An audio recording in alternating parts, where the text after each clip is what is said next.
प्यारे बच्चों, आपका आपके ई लर्निंग हिंदी कक्षा में स्वागत है। मैं आपकी हिंदी अध्यापिका हूँ और आज मैं दूसरी कक्षा की व्याकरण की क्लास लूंगी। ठीक है, आज मैं एक नया पाठ पढ़ाने जा रही हूँ जिसका शीर्षक है वर्ण या वर्णमाला। वर्ण या वर्णमाला। ठीक है बच्चों, तो आप सभी अपने पाठ्य पुस्तिका की पृष्ठ संख्या 13 निकालिए और देखिए वर्ण या वर्णमाला क्या है। पहले देखिए, एक चित्र दी गई है। यहाँ पर चित्र देखकर लिखिए कि कौन अपनी बात कैसे समझा रहा है तथा दूसरों की बात समझ रहा है। कौन अपनी बात कैसे समझा रहा है, देखिए यहाँ पर, रमन इधर आओ, घर चलो। तभी लड़के ने कहा, अभी आया माँ। तो यहाँ पर माँ अपने बेटे से क्या कह रही है, इधर आओ, घर चलो।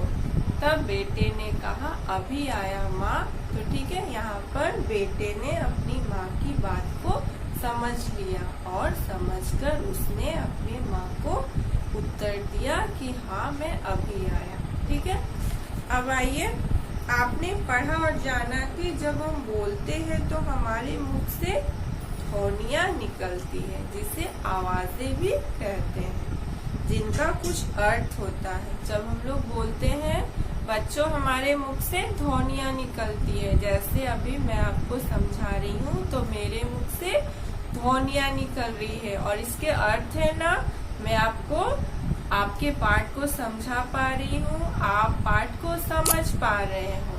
तो यह क्या हुआ, ध्वनियों के अर्थ होते हैं। ठीक है, यह ध्वनियाँ मिलकर भाषा बन जाती है और यही ध्वनियाँ मिलकर भाषा बन जाती है। ठीक है, अब हम लोग कुछ शब्दों को समझते हैं कि ध्वनियाँ किस प्रकार से बनती है या आवाजें किस प्रकार से बनती है। तो जैसे कि देखिए, पहला शब्द है जग।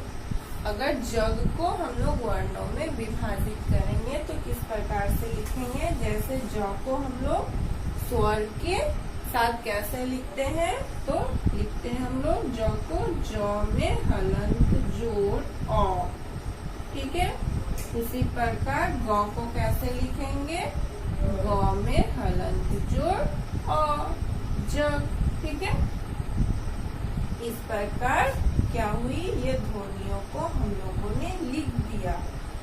लिखने के पश्चात ये क्या कहलाएगा, आवाजें क्या कहलाएंगी, ध्वनियाँ क्या कहलाएंगी, लिखने के पश्चात वर्ण कहलाएंगी। ठीक है, उसी प्रकार गाना को हम लोग वर्णों में विभाजित करेंगे। यहाँ पर ग में आ की मात्रा है, इसलिए ग में हलंत जोड़ आ।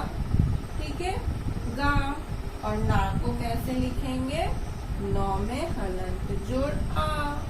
ठीक है, क्या बना, गाना। ठीक है बच्चों, अब हम लोग इस वर्ण को विभाजित नहीं कर सकते, इसी कारण इसे भाषा की सबसे छोटी इकाई कहा गया है।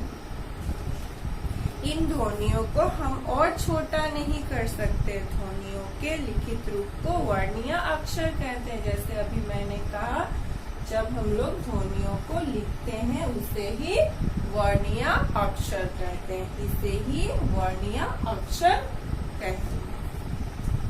वर्ण भाषा की सबसे छोटी इकाई है। यह भाषा की, ये सारे वर्ण भाषा की सबसे छोटी इकाई है। अब हम लोग इन वर्णों को विभाजित नहीं कर सकते, इसीलिए इसे वर्ण भाषा की सबसे छोटी इकाई कहा गया है। ठीक है, अब आइए, वर्णमाला क्या है। हिंदी भाषा में मूल रूप से 44 ध्वनियाँ है। इन्हें जब हम एक कर्ण से लगा देते हैं तब वर्णमाला कहलाती है। जब वर्णों को हम लोग निश्चित कर्ण में लिखते हैं उसे ही वर्णमाला कहा जाता है।